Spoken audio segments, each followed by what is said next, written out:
magic in action on Penny's estate should have given me a hint of what she was doing. But I managed to be a little startled anyway as I approached her. Floating in midair was a small, live, translucent woman, naked and beautiful, with a wild cascade Open your mouth, please. Made of sparks that sputtered and crackled with No, energy face as she like moved. this. She One, had her thighs spread. 2. I could tell from the vaguest of outlines that she was mounted upon someone. Around the imaginary bed was a complex magical construction, specialized items akin to Kava and Atlas, but infinitely more delicate, all hooked together in conjunction. Her eyes were closed, but I knew that as soon as her climax hit, I can be patient. It was fascinating to observe the effect that orgasm had on one's otherworld self. I didn't have long to wait as she silently threw back her head, arched her back, and thrust her breasts forward. Her eyes snapped open in ecstasy, and I saw the brighter-than-starlight illumination shoot forth. The spell she had carefully constructed sucked in the energy and started moving like a watermill's gears. Then she noticed me, and it startled her enough so that her creation oscillated out of control and shattered, sending harmless shards of arcane form everywhere. "Son of a bitch!" she screamed at me. "Minilan, do you have any idea how hard it was to build that?" I can guess by the complexity. It was pretty. What were you supposed to be doing?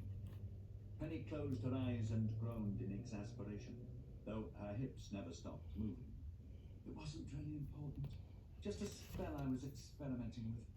I was trying to boost the amount of power I can raise through sex magic, so I can try some of the really big spells that no one thinks about anymore. It took me a month of research and a week of preparation. You have no idea what you just ruined, but you always did have poor timing.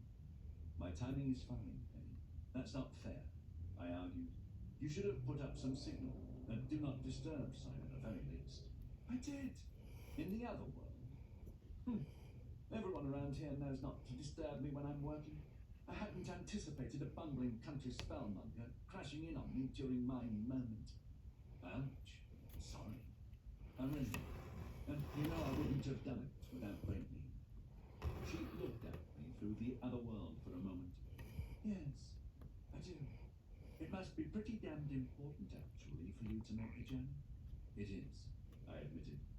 The little valley in the Mindens I'm working in is about to be overrun with little black-furred goblins. Casadely. They're very upset about something.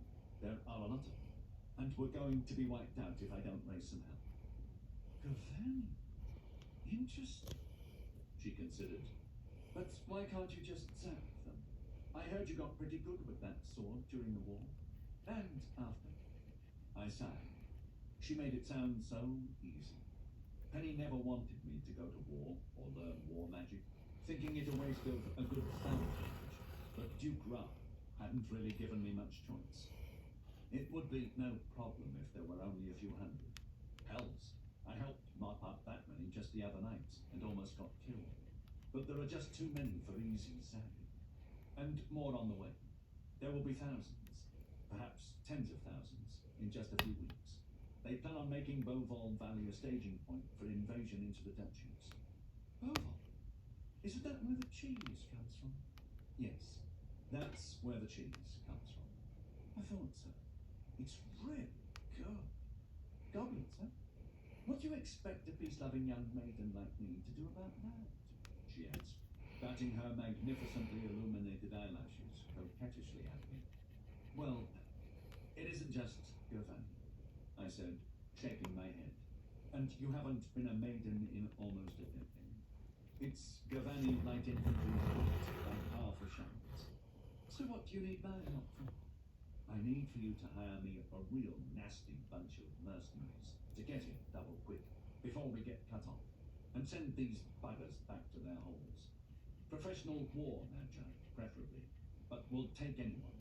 I need you to gather together a powerful magical core. We need more weapons too. Anything. Arrows, spears, swords, bows, the lot. Again? Mercenaries are no problem, as long as you can pay for them.